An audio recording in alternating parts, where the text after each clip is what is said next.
Everyone, எல்லாருக்கும் வணக்கம்.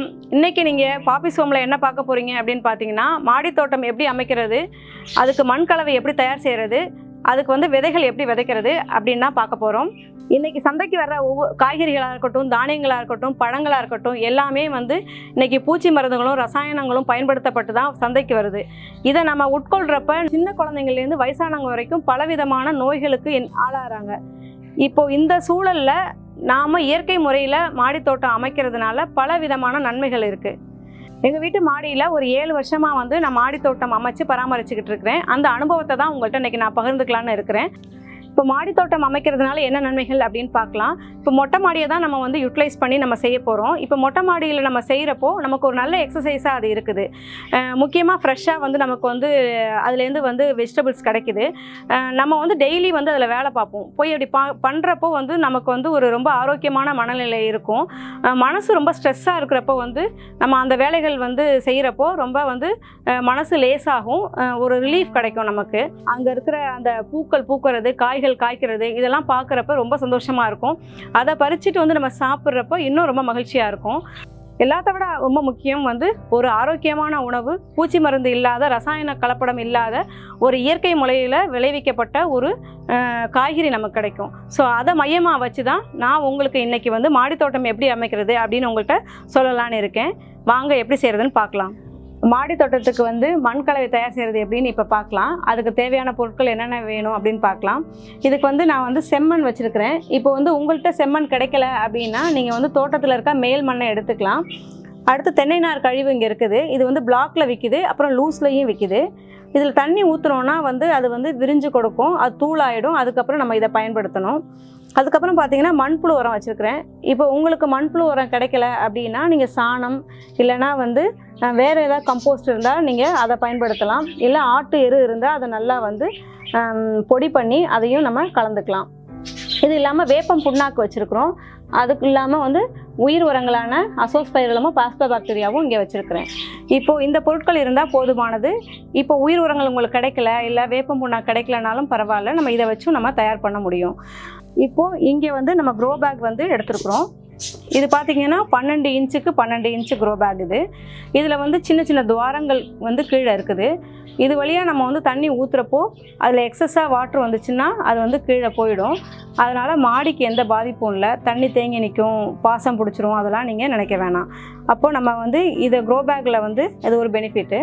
அப்புறம் க்ரோ பேக்கை ஒரு இடத்துலேருந்து இன்னொரு இடத்துக்கு ஈஸியாக லிஃப்ட் பண்ண முடியும், ஏன்னா வெயிட்லெஸ்ஸாக இருக்கும். அதனால் இப்போது தென்னை நார் கழிவு பற்றி பார்ப்போம். ஏன் தென்னை நார் கழிவை பயன்படுத்துகிறோன்னு பார்க்கலாம். இது ரொம்ப வெயிட்லெஸ்ஸாக இருக்கும். வேர் வேகமாக உள்ளே இறங்கி போகும். அது இல்லாமல் நீரை பிடிச்சி வச்சுக்கும். அதனால் தென்னை நார் கழிவை பயன்படுத்துகிறோம். இப்போ மண்புழு உரமோ கம்போஸ்ட்டோ அது ஏன் பயன்படுத்துகிறோம் அப்படின்னா, ஒரு பயிர் வளர்கிறதுக்கு தேவையான சத்துக்கள் தேவை. அப்போ இப்போது தரையில் வைக்கிறப்போ அது தேவையான சத்துக்களை வேர் தானாக தேடி எடுத்துக்கும். அதே சமயம் நம்ம தொட்டியில் வைக்கிறப்ப அதுக்கான தேவையான சத்துக்கள் கொடுக்க வேண்டியிருக்கும். அதனால் நம்ம அடிக்கடி சத்து உள்ள மண்புழு உரம் கொடுக்கறது ரொம்ப நல்லது. செம்மண் தோட்டத்து மண்ணில் தான் நுண்ணுயிர்கள் வளரும். அதனால் இந்த நுண்ணுயிர் வளரக்கூடிய அந்த செம்மண்ணோ இல்லை தோட்டத்து மண்ணோ ஒரு பங்கு நம்ம சேர்த்துக்கிறோம். அப்போ ஒரு பங்கு செம்மண் சேர்த்துக்க போகிறோம், 2 மடங்கு தென்னை நார் கழிவு சேர்த்துக்க போகிறோம், 2 மடங்கு மண்புழு உரம் சேர்த்துக்க போகிறோம், இந்த உயிர் உரங்கள் நம்ம சேர்த்துக்க போகிறோம். இப்போ நம்ம எப்படி செய்யலாம் அப்படின்னு பார்க்கலாம். இப்போ தென்னை நார் கழிவு நம்ம 2 பங்கு சொன்னேன். இப்போ அதை எடுத்துருக்குறோம். இது பாருங்கள், தூளாக இருக்குது. நம்ம பிளாக்கை தான் இப்போ தண்ணி ஊற்றினோன்னே இப்படி தூளாக ஆயிடுச்சு. மண்புழு உரம் இதுவும் 2 பங்கு எடுத்துக்கிறோம்.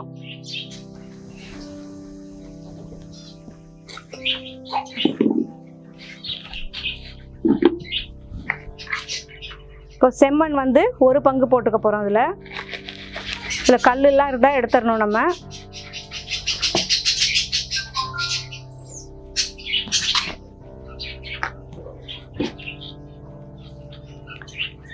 இப்போது வேப்பம் புண்ணாக்கு 100 கிராம் போதும். ஆனால் இப்போ இது நிறைய தொட்டிக்கு வருங்கிறதுனால நம்ம கொஞ்சம் கூடுதலாக போடுறோம்.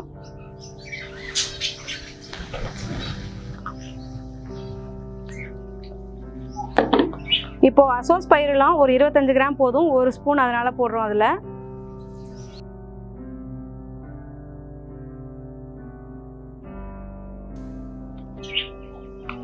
இப்போ பாஸ்போபாக்டீரியா அதுவும் 1 ஸ்பூன் போடுறோம். இப்போ நம்ம இந்த கலவையை வந்து நல்லா மிக்ஸ் பண்ணிக்கலாம்.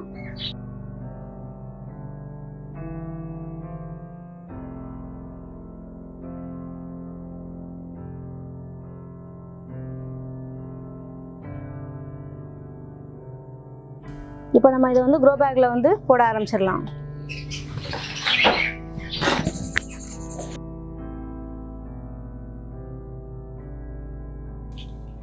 இப்போ மண் கலவை ரெடியாக இருக்குது. நீங்கள் பார்க்குறீங்க இங்கே மண் கலவை ரெடியானது. நம்ம இதில் வந்து நடவு செய்ய போகிறோம். இப்போ 1.5 அடி இன்ச்சுக்கு வந்து இது வந்து இப்போ இருக்குது. நிறைய வந்து நிறைக்கக்கூடாது மண்ணை. தண்ணி ஊற்ற ஊற்ற அமுங்க ஆரம்பிச்சிரும். அதுக்கப்புறம் 1 மாதமோ 1.5 மாதமோ கழித்து இன்னும் கொஞ்சம் மண் வந்து நம்ம சேர்க்குறது நல்லது. அப்போ தான் அதுக்கு தேவையான நியூட்ரியன்ட் கிடைக்கும். இல்லைனா வேர் வந்து நமக்கு வெளியில் தெரிய ஆரம்பிக்கும். அடுத்தது இந்த மண் கலவையை எவ்வளோ நாளைக்கு யூஸ் பண்ணிக்கலாம் அப்படின்னு பார்த்தீங்கன்னா 1 வருஷம் வரைக்கும் இதே மண் கலவையை வச்சுக்கலாம். 1 வருஷத்துக்கு அப்புறம் வந்து நம்ம புதுசாக வந்து ரீபாட் பண்ணணும். ரீபாட் பண்ணுறதுக்கு இது எல்லாத்தையும் திரும்பி கீழே கொட்டிட்டு அதோட கூடுதலாக வந்து இன்னும் கொஞ்சம் மண்புழு உரமோ செம்மண் வேப்ப முன்னாக்கு அதெல்லாம் திருப்பியும் வந்து கலந்து திருப்பியும் அதிலே யூஸ் பண்ணலாம். இந்த பேக் ஒரு 3 வருஷம் வரைக்கும் நல்லா வரும். நீங்கள் வந்து இதில் வளர்க்குறதுனால வந்து ரொம்ப எளிதாக இருக்கும் ஒரு இடத்துலேருந்து இன்னொரு இடத்துக்கு தூக்கி கொண்டு போகிறதுக்கு. ஸோ இதோட லைஃப் பார்த்திங்கன்னா வந்து இப்போ ஒரு 2 வருஷம் வரைக்கும் நல்லா வருது. நான் 3 வருஷம் வரைக்கும் கூட எங்கள்கிட்ட வந்து நல்லா வந்திருக்குது க்ரோ பேக்கில் வளர்க்குறது. இப்போ க்ரோ பேக்கை வந்து நேரடியாக தரையில் வைக்கலாமா அப்படின்னா அது வேணாம், அப்படி வைக்க வேணாம். இப்போ க்ரோ பேக்கை நீங்கள் வந்து தரையில் நேரடியாக வைக்காமல் 2 செங்கல் போட்டு அது மேலே வைக்கலாம். இல்லைனா பலகைகள் போட்டு அந்த பலகை மேலே நீங்கள் வைக்கலாம். அப்போ வந்து தண்ணி வந்து இந்த துவாரங்கள் வழியாக வெளியில் ஏறி கீழே போய் மாடியில் தேங்கி நிற்காது. அதனால் வந்து மரப்பலகைகளோ இல்லைனா செங்கல்லோ வச்சு அது மேலே வந்து இந்த க்ரோ பேக்கை வைக்கிறது நல்லது. அடுத்து மாடி தோட்டத்தில் காய்கறி மட்டும்தான் வைக்கணுமானா இல்லை, பழமர கன்றுகள் வைக்கலாம், மூலிகைகள் வைக்கலாம், பூச்செடிகள் வைக்கலாம். அப்போ பார்க்கவே ரொம்ப ரம்யமாக இருக்கும். இப்போ மூலிகைகள் இருக்கிறது ரொம்ப அவசியம். ஏன்னா வந்து உடல் நலனுக்கு மூலிகைகள் ரொம்ப நல்லது. அது வந்து இம்யூனிட்டியை இன்க்ரீஸ் பண்ணும். நிறைய வந்து எலும்புக்கு அப்புறம் உடல் சம்மந்தமான உபாதைகளுக்கெல்லாம் வந்து இந்த மூலிகைகளை நம்ம சமைச்சு சாப்பிட்றது நல்லது. போன வாரம் கூட மூலிகைகளில் வல்லாரையை வந்து எப்படி சமைக்கணும், அதோட பயன்கள் என்ன அப்படின்னு சொல்லி வீடியோ எடுத்து எங்கள் சேனலில் போஸ்ட் பண்ணியிருக்கிறோம். நீங்கள் என்ன பார்க்கலன்னா கண்டிப்பாக பாருங்கள். விதைகள் நான் வந்து எடுத்து வச்சுருக்கிறேன். இப்போ வந்து வெண்டை விதை வச்சுருக்கிறேன், கொத்தவரை விதை வச்சுருக்கிறேன், அடுத்து முள்ளங்கி வச்சுருக்கிறேன்.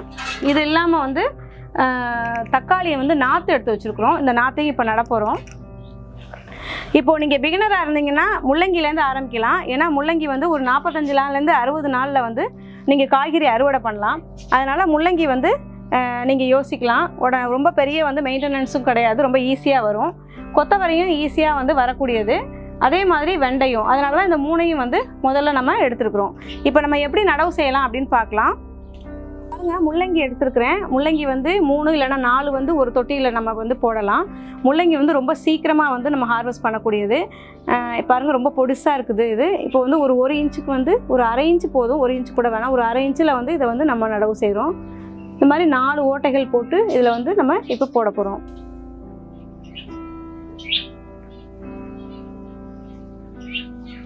ஒன்று இல்லைனா வந்து 2 வந்து விதைகள் போடலாம். 1 முளைக்கலனாலும் 1 முளைச்சிரும். இப்போ 4 வந்து இதில் போட்டிருக்கோம். அடுத்து இப்போ கொத்தவரை போட போகிறோம். கொத்தவரையும் நம்ம 4 வந்து போட்டுக்கலாம். ஏன்னா அது உயரமாக போகும், படர்ந்து போகாது. அதனால் வந்து ஒரு 1/2 இன்ச்சில் இதில் போடலாம். ரொம்ப ஆழமாக விதைக்கக்கூடாது. ஒரு 2 இது போடலாம். தரமான விதை இல்லை, ஒருவேளை முளைப்பு திறன் இல்லைன்னா நம்ம வந்து 1 முளைச்சிரும். அதுக்காக 2 போடுறோம்.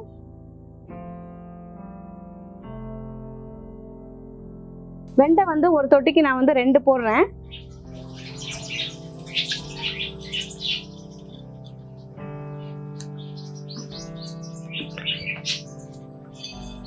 இப்போ கத்திரி, அப்புறம் தக்காளி, மிளகாய், இது 3 நாத்தா பாவி தான் நம்ம வந்து நடணும்.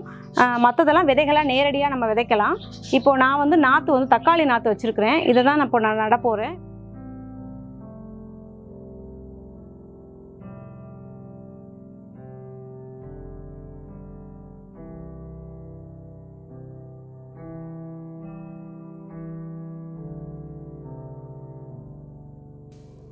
இப்போ தண்ணி ஊற்றிடலாம்.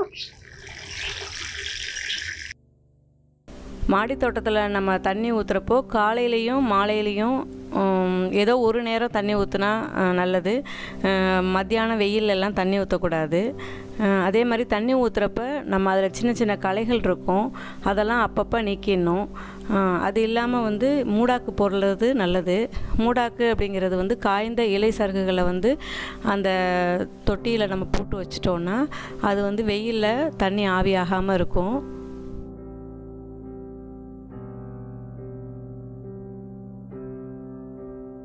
இப்போது நீங்கள் பார்த்தீங்கன்னா எங்கள் வீட்டில் இப்போ என்னென்ன காய்கள் காய்ச்சிட்ருக்கு அப்படின்னு பார்க்கலாம்.